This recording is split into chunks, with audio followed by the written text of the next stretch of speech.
Hey guys, welcome back to Magic TV. My name's Craig. It is 9 o'clock on a Sunday, which means it's time for a review show special. Now, this is where I take a deep dive into a particular creator, a particular subject, a particular trick, a particular production company. And today I'm going to be looking at Tennis by Alex Ning and Henry Harrius. Henry Harrius presents.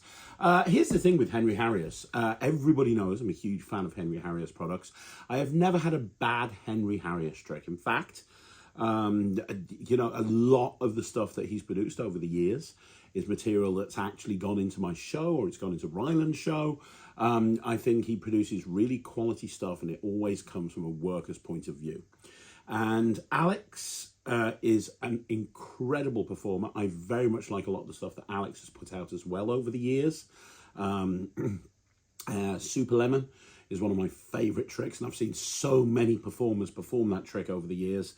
So it's always exciting when Henry and Alex team up together and bring out a new trick. And today we're looking at Tennis. Now, I'm going to make a bold claim right now. If you want the TDLR when it comes to this trick, I'm going to tell you right now, this is possibly the best cabaret trick, the best trick for a cabaret or a stage or a parlor performer I have ever seen. Bar none. This is incredible. This is going to be my new opener. I'm telling you right now, this is so freaking good. Now, if you haven't seen it, I'm going to give you a look at the trailer first of all, because this is very new. So let me show you the trailer first of all. We'll play the trailer. After we've played the trailer, we'll come back into the studio and I'll talk to you about it, and we'll do a performance as well. We all know the element of surprise is very important in mentalism. This is a prediction effect where the prediction is at a place they will never expect. This is Tennis by Alex. You first use the most natural way to select a random audience with this innocent-looking tennis ball. They name the color, suit, and value, generating a completely random playing card. Absolutely no force. The final audience is naturally invited to join the stage with the ball. However, it is then you reveal what they're holding is not a normal ball, but the ball of destiny. You open the ball, revealing a folded card inside. The spectator then takes out the card themselves.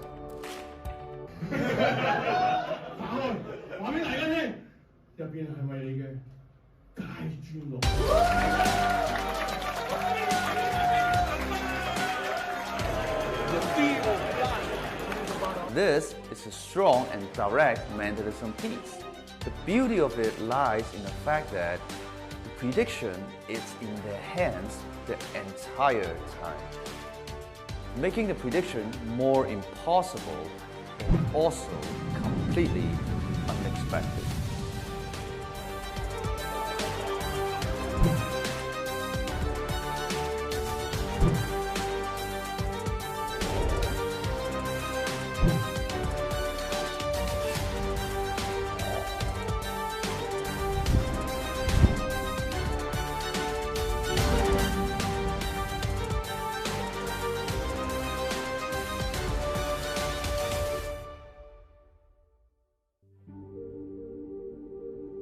So that is Tennis. That is the trailer for Tennis by Alex and Henry Harrius.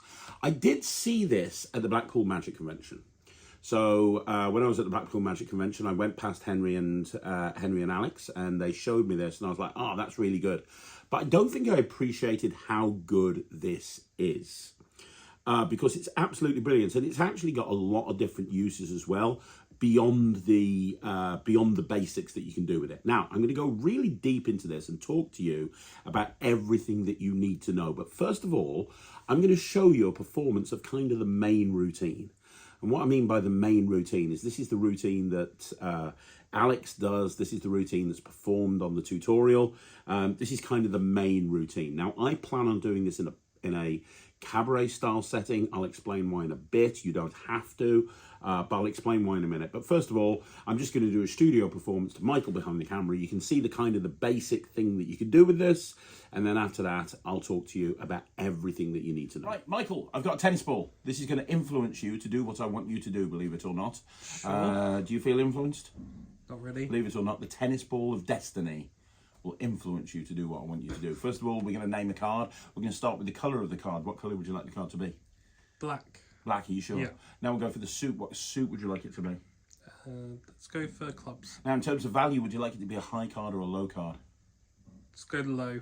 Are you sure? Now, those are all your choices. Like, we're going to make one more choice. Low card would be 2, 3, 4, maybe 5. So would you like to go for one more choice? What would you like? 3. The 3 of clubs. Yeah. Are you sure? Yeah. Because I don't want you saying later on I made you pick a particular card. Are you sure you want the 3 of clubs? Yeah.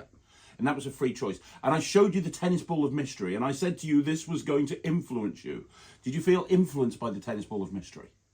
Not really. You should have. You know why? Because the tennis ball of mystery right here, this tennis ball of mystery, it's not actually a tennis ball. It looks like a tennis ball, but it's not. You see, there's actually a hinge at the back. And the reason for the hinge is because I can lift it up.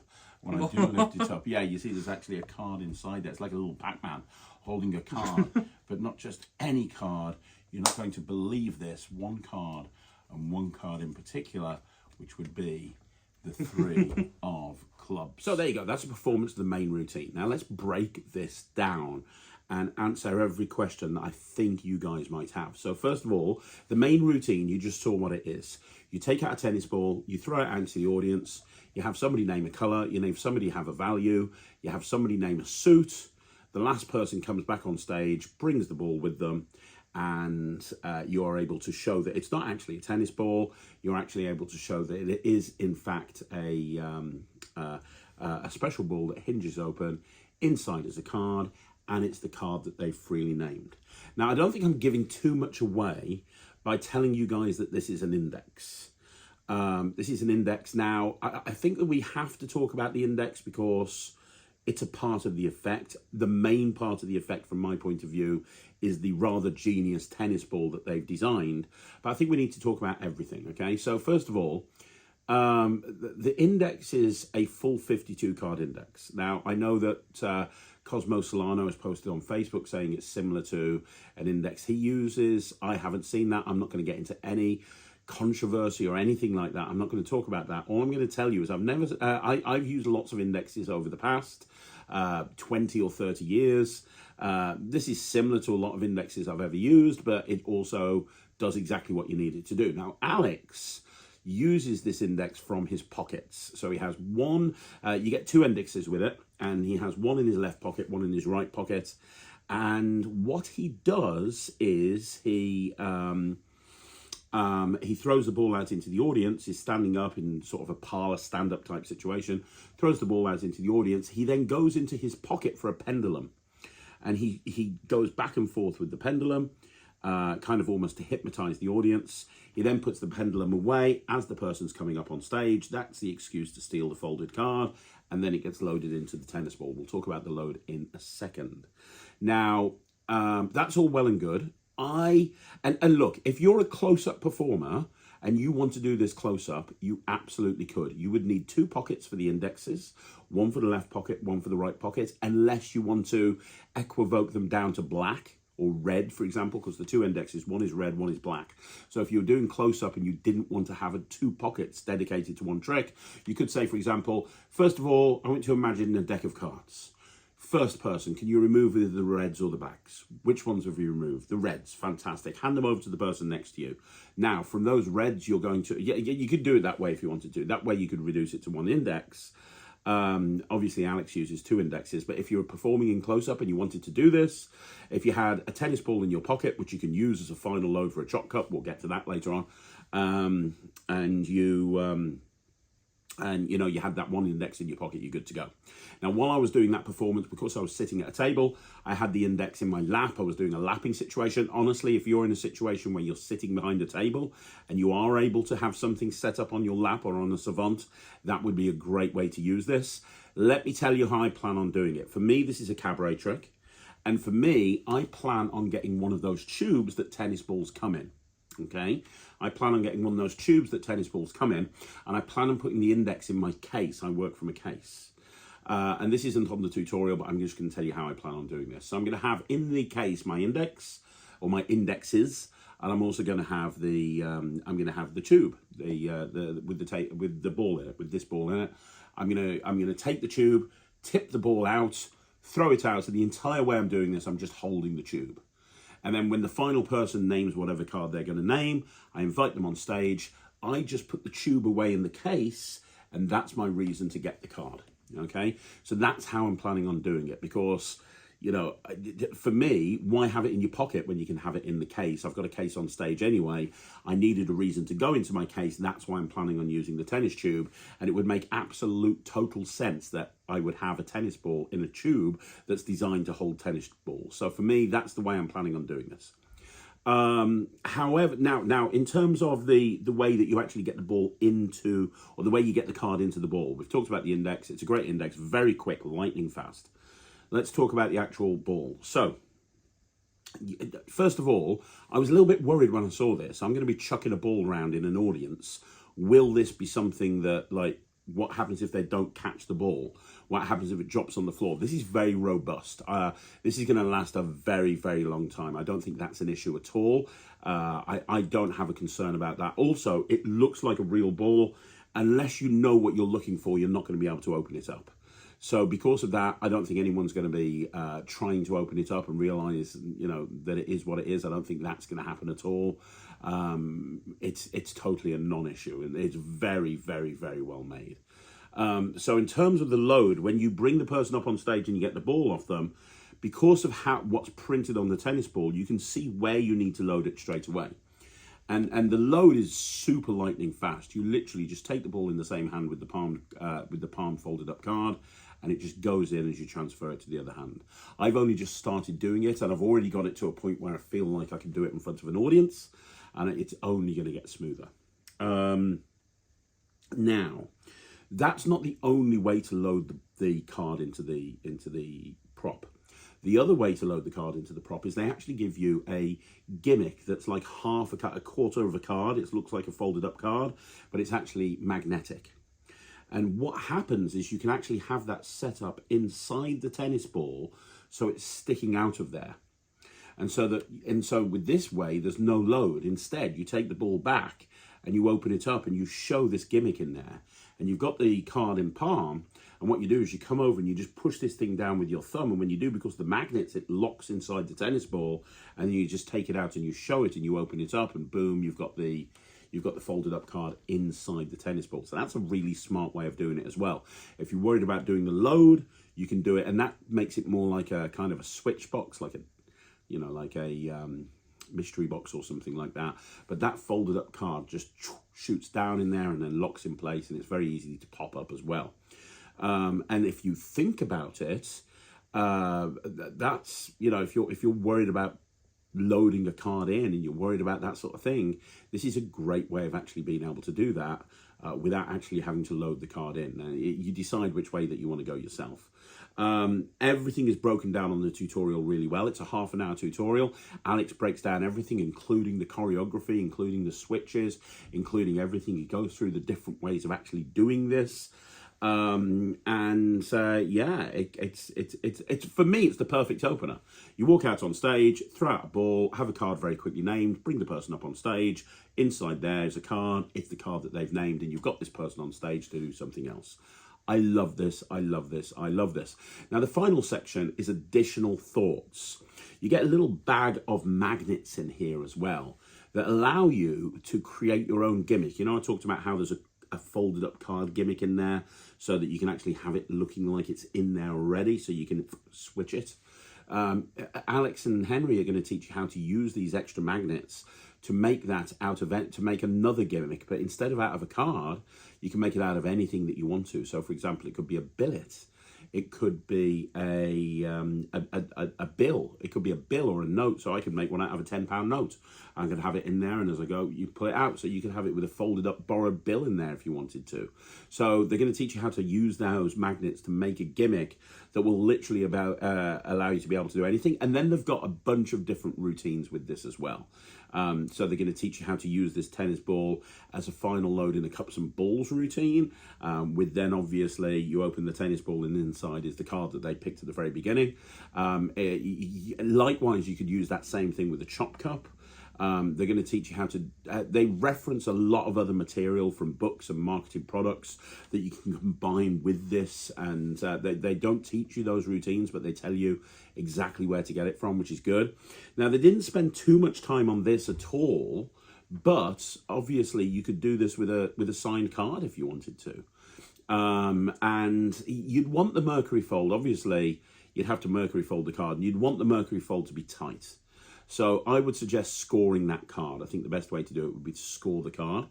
But if you score that card and you make sure it's nicely scored, so you get a very good Mercury card fold, then there's no reason why you couldn't have a ball, for example. Imagine that routine on stage. You have someone come up on stage, they pick a card, they shuffle the card into the pack.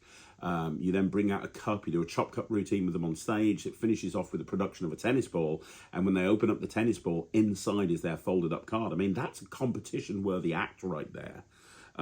Especially if you structure it and you routine it in the right way. Or you can do it as a standalone bit where you have a tennis ball and you're using the tennis ball to find a card and eventually it's inside the tennis ball. There's a lot of different options to this. And really, Alex and Henry have just scratch the surface in terms of what's capable with this. I think that there's some wonderful ideas. I love the idea of, doing a signed card and you've got a blue deck, but you've got one strange red card and you get them to, you force that card on them, they sign it. And, that's the one that ends up in there. So it's a card from a different deck that ends up being the card that they've signed. I mean, there's so much stuff you can do with it. My mind is genuinely racing. When I started playing with this, my one concern was, I had two concerns. The first concern, is the load going to be difficult to do? Answer, no. They spend a lot of time talking about it, but it's actually very, very easy. And my second concern is it going to be easy? Is it going to break when I'm throwing it around? And the answer is no, it's definitely not. I can tell you that. And, I gave this to Thea, my daughter Thea, and said, hey, I bought a tennis ball for Indy. What do you think of it? And because I wanted her to see if she could tell it was a real tennis ball or not. She thought it was a real tennis ball. She then spent 5 minutes playing fetch with my dog Indy using this tennis ball because I left it with her as I left the room. And when I came back, Indy and her were playing fetch with the tennis ball. And the thing was as good as new. So it's passed the dog test. There you go. This has passed the robust dog test. This is great. I've got a show tomorrow, actually. I've got a close-up with a 15-minute cabaret afterwards, and I'm going to throw this into the cabaret.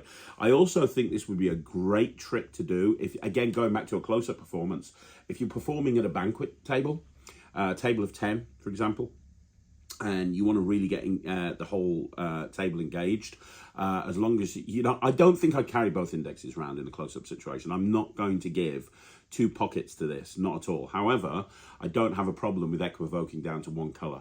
So I love the idea of having one pocket index in there, equivoking down to a color, getting the ball thrown out to somebody on the table, throwing it to somebody else, throwing it to somebody else.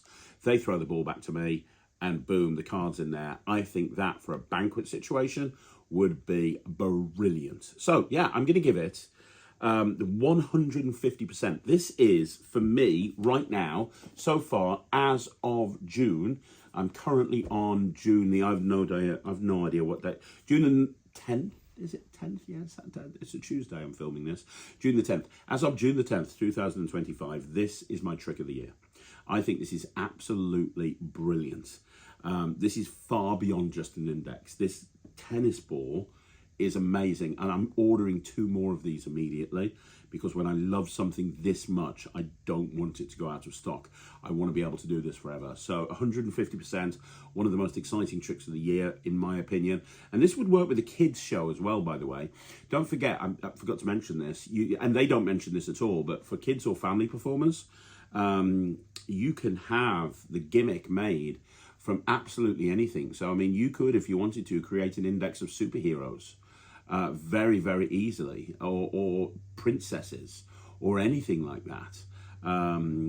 and you know you've got just the opportunity. Honestly, my mind is racing with what you can do with this. It's a brilliant prop. It gets 150%. Alex, if you're watching this, Henry, if you're watching this, congratulations, guys. You absolutely bloody hit it out the park with this.